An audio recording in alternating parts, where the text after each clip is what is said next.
माननीय श्री एस.बी. दीपक कुमार साहब, doctor Anil Kumar director NOTTO, Shri Ashok Chakradhar ji, professor S K. Sarin, ILBS family के मार्गदर्शक और प्रेरणा के स्रोत, my all colleagues at ILBS, देवियों और सज्जनों, वर्ल्ड किडनी डे के इस पावन पर्व पर आप सभी का स्वागत है। वर्ल्ड किडनी डे हर मार्च के सेकेंड थर्सडे को मनाया जाता है और ये पूरे वर्ल्ड में ये ग्लोबल कैंपेन है कि किडनी डिजीज़ एक महामारी की तरह फैलता जा रहा है और जो इसका एंड स्टेज किडनी डिजीज़ है उसका जो ट्रीटमेंट है डायलिसिस और ट्रांसप्लांट वो बहुत कॉस्टली ट्रीटमेंट है और डेवलपिंग कंट्रीज़ भी उसको अफोर्ड नहीं कर पा रहे हैं। तो इसका मतलब ये है कि हमें इस किडनी डिजीज़ से बचने के लिए, इस महामारी से बचने के लिए सभी प्रिवेंटिव मेजर्स अपनाएं। तो पब्लिक को और केयर गिवर्स को, पॉलिसी मेकर्स को किडनी की बीमारी के बारे में जागरूक बनाने के लिए world kidney day every second Thursday of March मनाया जाता है। To increase the awareness and importance of kidneys to our health. ना तो global burden of kidney disease एक महामारी की तरह से फैलती जा रही है और इंडिया जो कि एक डेवलपिंग कंट्री है उसमें 2 लाख नए एंड स्टेज किडनी डिजीज़ के मरीज़ ऐड हो जाते हैं और केवल 10% को ही किडनी रिप्लेसमेंट थेरेपी डायलिसिस और ट्रांसप्लांट के फॉर्म में मिल पाती है, 90% को नहीं मिल पाती। तो हम ये जानें कि हमारे किडनी कहाँ पर हैं, क्या काम करते हैं। तो किडनी आपके बॉडी के एकदम सेंटर में है, रीढ़ खंभ के दोनों ओर हैं, at the level of waist, और एक फिस्ट की साइज़ के हैं 2 किडनी। तो किडनी बहुत ही ज़रूरी काम मानव की शरीर के लिए करते हैं। प्रोटीन से बनने वाले वेस्ट प्रोडक्ट्स को वो यूरिन की तरह बाहर निकालते हैं। बॉडी का chemical balance, sodium, potassium, calcium, phosphorus, acid base balance, chemical balance करते हैं, मास्टर केमिस्ट हैं आपकी बॉडी के, और हार्मोन सिक्रीट करते हैं जो कि आपके ब्लड प्रेशर को कंट्रोल में रखता है, बोन्स को हेल्दी रखता है और रेड ब्लड सेल बनाने में मदद करता है। तो किडनी की बीमारी के मुख्य कारण क्या हैं? हाई डायबिटीज़ और हाई ब्लड प्रेशर 2 मुख्य कारण हैं जिनकी वजह से किडनी डिजीज़ होती है और ये दोनों बीमारियों को हम लाइफ स्टाइल मॉडिफिकेशन से न केवल होने से रोक सकते हैं पर होने के बाद भी उसको कंट्रोल कर सकते हैं। तो अगर आपने डायबिटीज़ को होने से बचा लिया, वो हाई ब्लड प्रेशर से बचा लिया तो किडनी डिजीज़ होगी नहीं। तो इन बातों का हमें बहुत ध्यान रखना है। तो उसके लिए क्या करना चाहिए? ओबेसिटी एक महामारी की तरह से फैलती जा रही है और obesity is the mother of all non communicable diseases. Obesity की वजह से high blood pressure, heart disease, diabetes, high cholesterol, high blood pressure, osteoarthritis और फैटी लिवर और कैंसर भी ओबेसिटी से जुड़ा हुआ है। Obese patients are more susceptible to cancer.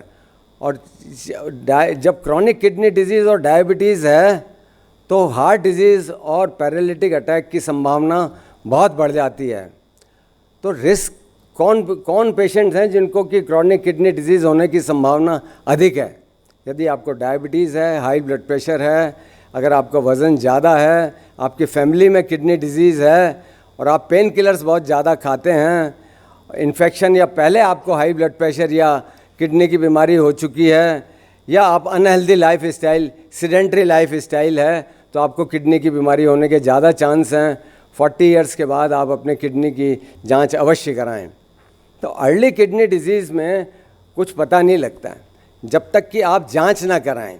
तो अगर आपको, जैसा कि हमने देखा कि अगर आपको रिस्क फैक्टर्स ही हैं तो आप किडनी की जांच कराएं, तभी आपको पता लगेगा। नहीं तो ये साइलेंट डिजीज़ है, इससे साइलेंट किलर। और शुरू में अगर पता नहीं लगा और आपने ध्यान नहीं दिया तो आगे जाके आपको जो एंड स्टेज किडनी डिजीज़ है उसके लिए ट्रांसप्लांट हो सकता है या डायलिसिस हो सकता है, जो कि एक कॉस्टली थेरेपी है और एक कॉम्प्लेक्स थेरेपी है। तो उससे बचने के लिए हम पहले ही किडनी डिजीज़ का पता लगाएं और उसके रिस्क फैक्टर को कंट्रोल करें। और अगर ट्रांसप्लांट की ज़रूरत है तो या तो फैमिली में कोई डोनर दे या कैडावर डोनर मिले। तो इसके लिए डॉक्टर अनिल कुमार आपके बताएंगे। और जब हम किडनी डिजीज़ से बचाने के जो बात कर रहे हैं, तो उससे आपका हार्ट को भी प्रोटेक्ट होता है। तो protect your kidneys to save your heart, और हमारे लिवर को भी प्रोटेक्शन मिलता है। ये सब जो अपन लाइफ स्टाइल मॉडिफिकेशन की जो बात करेंगे, उससे फैटी लिवर डिजीज़ की वजह से किडनी डिजीज़ भी हो रही है। फैटी लिवर डिजीज़ की वजह से जो किडनी फेलियर हो रहा है, उसकी वजह से डायलिसिस की कई बार ज़रूरत पड़ती है। तो किडनी लिवर की बहुत दोस्ती है। अगर एक ऑर्गन को कोई तकलीफ़ है तो दूसरा ऑर्गन को भी तकलीफ़ हो जाती है। तो अर्ली डायग्नोसिस कैसे करें, किडनी डिजीज़ का अर्ली डायग्नोसिस कैसे करें? 2 सिंपल टेस्ट हैं। यूरिन एग्जामिनेशन साल में 1 बार कराएं, उसमें प्रोटीन की मात्रा देखें और प्रोटीन क्रिएटिनिन रेशो देखें कि प्रोटीन की मात्रा कितनी है, और सीरम क्रिएटिनिन के बारे में जानें जो कि ब्लड टेस्ट है, और उससे आपकी किडनी की फिल्ट्रेशन पावर का पता चलता है। तो जैसे आपको अपना वेट मालूम है, आपको अपना शुगर मालूम है, हीमोग्लोबिन A1C मालूम है, वैसे ही आप सीरम क्रिएटिनिन के बारे में जानें जो कि ब्लड टेस्ट है। So love your kidneys, know your creatinine. और एक अल्ट्रासाउंड एक सिंपल नॉन इन्वेजिव मेथड है जिससे कि किडनी के बारे में पता लगाया जा सकता है। तो किडनी की बीमारियों से बचने के लिए, डायबिटीज़, हाइपरटेंशन, ओबेसिटी से बचने के लिए हमारा आहार कैसा होना चाहिए? Food is medicine. तो हम खाने में अधिक हरी सब्जियाँ, सलाद, फलियाँ, इनकी मात्रा ज़्यादा काम में लें, फल की मात्रा ज़्यादा काम में लें। इनसे आपको एंटीऑक्सीडेंट मिलेंगे, यूज़फुल केमिकल्स, फ्लेविनॉइड्स मिलेंगे और फाइबर मिलेगा। तो जो गेहूँ, चावल, मैदा कम करके मोटे अनाज का प्रयोग करें। अंतर्राष्ट्रीय कदम्य वर्ष था, year of millets, last year United Nations ने किया था। और ये जो हाई फाइबर डाइट की जो हम बात कर रहे हैं कि हमें अधिक मात्रा में फलियाँ, सब्जियाँ, तरकारियाँ, सलाद, फल लेने चाहिए, इससे हमारे जो माइक्रोबैक्टीरिया हैं, जो कि यूज़फुल बैक्टीरिया इंटेस्टाइन में, ट्रिलियंस ऑफ बैक्टीरिया हमारे इंटेस्टाइन में हैं, जिनके बारे में अधिकतर हमें पता नहीं चलता। तो हमारे एक तरह से जैसे हम पेट्स हैं हमारे घर में, उनको खाना खिलाते हैं, तो हमें इन यूज़फुल इंटेस्टाइनल बैक्टीरिया को खाना खिलाना है। तो उनका खाना क्या है? फाइबर है, जो कि हमने अभी बात की है कि हरी सब्जियां, तरकारियां, सलाद, फल से जो फाइबर मिलता है उसको बॉडी नहीं पचा सकती, उनको ये माइक्रोबैक्टीरिया पचा सकते हैं। जो बैक्टीरिया यूज़फुल बैक्टीरिया हैं वो उनका भोजन है, और उनके भोजन से बनने वाले जो मेटाबोलाइट्स हैं, शॉर्ट चेन फैटी एसिड्स हैं, वो हमें हमारी इम्यूनिटी को बढ़ाते हैं। तो जब बैक्टीरिया, यूज़फुल बैक्टीरिया जिनको गट माइक्रोबायोम कहते हैं, उनको जब खाना मिलता है फाइबर, तो हैप्पी हार्मोन, वो ब्रेन को सिग्नल देते हैं कि हम खुश हैं, तो ब्रेन हैप्पी हार्मोन्स रिलीज़ करता है, ऑक्सीटोसिन, सेरोटोनिन। आपका मूड अच्छा रहता है, आपकी बॉडी की फाइटिंग पावर बढ़ती है, और कैंसर से भी बचने में मदद मिलती है। और बहुत सी ऐसी न्यूरोलॉजिकल और साइकेट्रिक मेडिसिन बीमारियां हैं जिनको कि गट माइक्रोबायोम के ज़रिए दूर किया जा सकता है। तो आप अपने आहार को परिवर्तित करें तो बहुत सी बीमारियों से बचेंगे, इवन कैंसर से बचेंगे, और आपकी बॉडी की इम्यूनिटी फाइटिंग पावर बढ़ेगी। तो क्या नहीं खाना है? हमारे जो हाईली प्रोसेस्ड फूड्स हैं उनमें कलर्स, प्रिजर्वेटिव्स, केमिकल्स हैं जो शरीर को बहुत नुकसान पहुंचाते हैं और हमारे गट बायोटा के लिए बहुत हानिकारक हैं।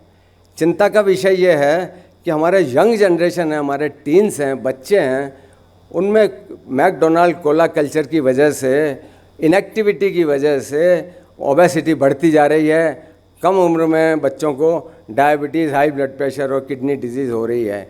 इसे हमें बचाना है, बहुत ज़रूरी है ये बात। तो क्या करें? अमेरिकन हार्ट एसोसिएशन ने लाइफ इसेंशियल 8 निकाले हैं कि हम एक अच्छा आहार लें, जिसके बारे में हमने बात की है।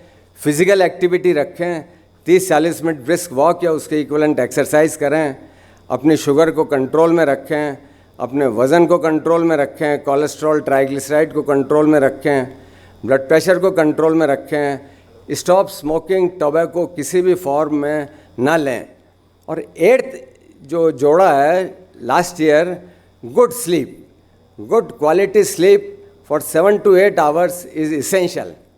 It's a risk factor for developing kidney disease also, high blood pressure also. So good sleep is very important. So small lifestyle changes can make a big difference. लगातार बैठना नहीं है, 24-50 मिनट, 40-50 मिनट्स के बाद 5 मिनट चलना है, सीढ़ी ऊपर नीचे चढ़ना है, get up and move. And खाना कम खाना है, फल जैसा कि हमने बताया, सलाद फल ज़्यादा खाने हैं, फ्रूट्स खाने हैं, और 10 इंटरवल वॉक, बीच बीच में वॉक करना है, प्रोलॉन्ग सिटिंग को अवॉइड करना है, स्ट्रेस को कम करना है, योगा, मेडिटेशन।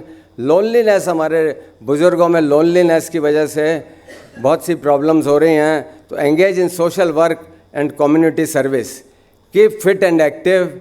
एंड लंच के बाद campus walking, mall walking, lift की बजाय आप सीढ़ी से चलें, और 20 मिनट्स कंप्यूटर पे बैठने के बाद 20 फीट दूर देखें 20 सेकंड्स के लिए, और हाथ को ऊपर करके छत की तरफ देखें। तो इसकी वजह से आपका जो कंप्यूटर से लगातार जो शोल्डर और नेक में परेशानी हो रही है, उससे आप बच सकेंगे, आई स्ट्रेन कम होगा। Do not smoke, no tobacco products. लंबे समय तक over the counter pain killers आपके लिए हानिकारक हैं, किडनी के लिए। नमक कम करें, नमक से हाई ब्लड प्रेशर, किडनी की बीमारी हो सकती है, नमक की मात्रा कम करें। एडिक्वेट हाइड्रेशन, 2.5 लीटर लिक्विड्स लें, पानी पिएं। Move for your kidneys, eat less, move more. Move for your kidneys, जिस भी फॉर्म में आप एक्सरसाइज करते हैं, स्पोर्ट्स जो भी आपके लिए उपयुक्त हैं, वो उसमें एंगेज करें 30-40 minutes daily. Amazing kidneys. Happy world kidney day to you all.